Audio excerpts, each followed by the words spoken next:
Utama. Quick Stop. Place. WhatsApp. Text to. Ini masih ada kelanjutan dari cerita Sirba. Ini maksudnya bukan part, tapi cuma beda series saja. Sebelum kita masuk ke cerita Sirba, kita akan mengikuti cerita dari sudut pandang lain, yaitu Amin. Ada hubungannya nanti. Jadi Amin ini adalah salah satu anak buah dari bosnya Siru. Jadi, di rumahnya Amin itu katanya ada makhluk mengerikan sampai membuat bapaknya sakit parah tanpa ada penyebab. Jadi sejak Amin berusia kurang lebih 5 tahun, bapaknya bekerja sebagai penjual kain terbesar di daerah Sumatera Barat hingga Amin berusia remaja. Jadi setelah Amin lulus dari SMA dan bekerja di tempatnya bosnya Siru, orang tuanya Amin itu mulai sakit-sakitan. Setelah diperiksa oleh dokter, anehnya bapaknya sehat-sehat saja dan tidak memiliki penyakit apapun, dan itu bisa kita simpulkan, kalau bapaknya Amin kemungkinan terkena santet dari salah satu pesaing dari bisnisnya bapaknya Amin.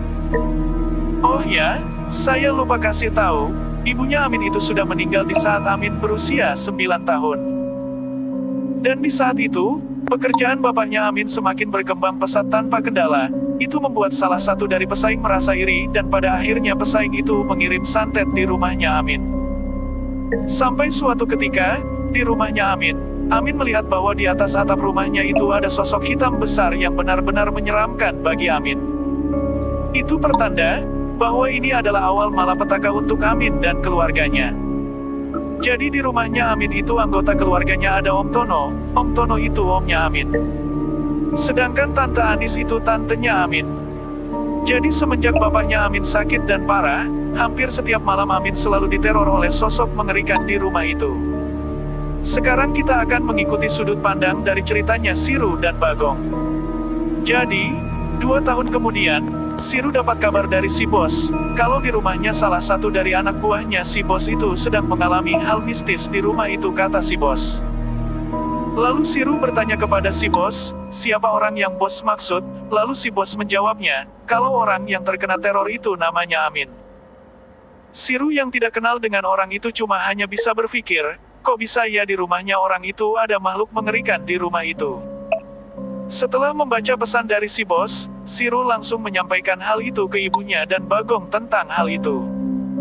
Mendengar hal itu, Bagong dan ibunya Siru langsung waspada, karena sosok itu bakalan meneror rumahnya Sirba juga. Dan benar saja, besoknya Siru dan Bagong terkejut, bahwa di bawah kolong kasurnya Bagong itu ada sosok hitam besar yang mengerikan itu. Melihat itu, Siru dan Bagong langsung lari kocar-kacir tanpa arah sampai tidak sengaja mereka nabrak ibunya Siru yang sedang membawa makanan dari dapur untuk sarapan. Ternyata baru pertama kalinya Siru dan Bagong melihat sosok sebesar itu. Setelah sarapan, mereka berdua akhirnya bercerita tentang hal itu ke ibunya. Mendengar cerita dari Siru dan Bagong, ibunya Siru langsung merasa bahwa ini ada hubungannya dengan apa yang telah dialami oleh Amin. Lalu ibunya Siru langsung mengingatkan kepada anak-anaknya untuk selalu berdoa dan minta petunjuk supaya gangguan di rumahnya Sirba itu cepat hilang. Beberapa jam kemudian, bosnya Siru menelpon Siru dan mengabarkan bahwa keadaan di rumah Amin semakin bahaya. Mendengar kabar dari si bos, Siru langsung menutup teleponnya dan siap-siap. Sebelum menutup teleponnya, Siru meminta ke bosnya untuk mengirim alamat rumahnya Amin. Setelah diserlok, Siru langsung tutup teleponnya dan langsung siap-siap pergi ke rumahnya Amin. Oh ya, untungnya dia tidak lupa untuk mengajak si Bagong juga untuk menemaninya. Sebelum berangkat tak lupa mereka berdua berpamitan kepada sang ibu. Setelah pamitan, mereka berdua langsung pergi ke rumahnya Amin menggunakan sepeda motor.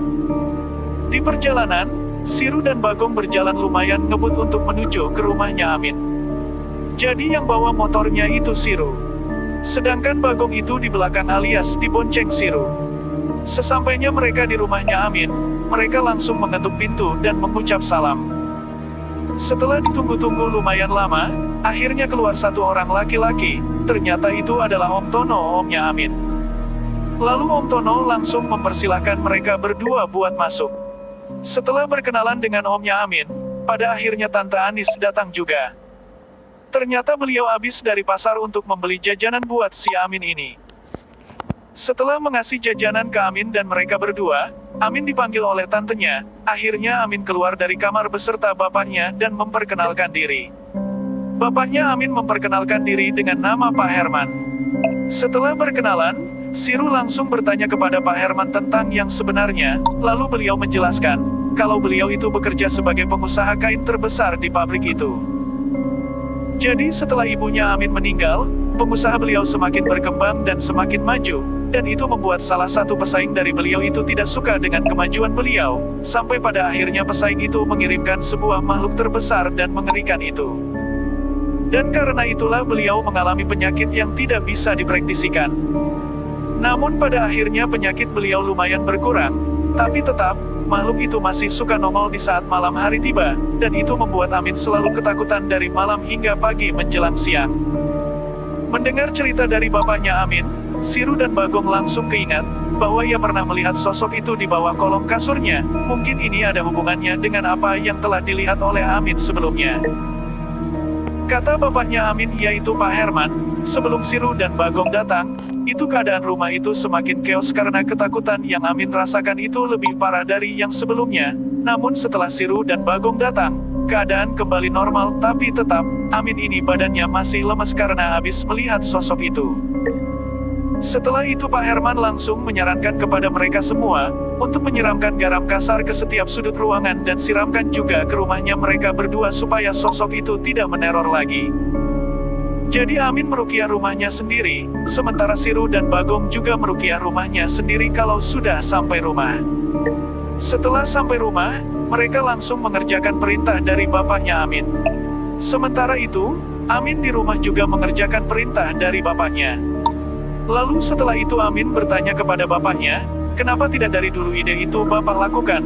Lalu bapaknya menjawabnya, kalau ia baru keingat sekarang, jadi dilakukannya baru sekarang ruqyahnya. Setelah rumahnya Sirba dan Amin diruqyah, alhamdulillah rumah mereka aman dari gangguan. Berakhirlah cerita tentang Sirba dan Amin yang ternyata mereka bertiga mengalami hal-hal yang belum pernah mereka alami. Terima kasih yang sudah menonton video ini sampai habis dan sampai jumpa di cerita Sirba selanjutnya. Utama, tombol Quick Stop menampilkan item 3 dari 4.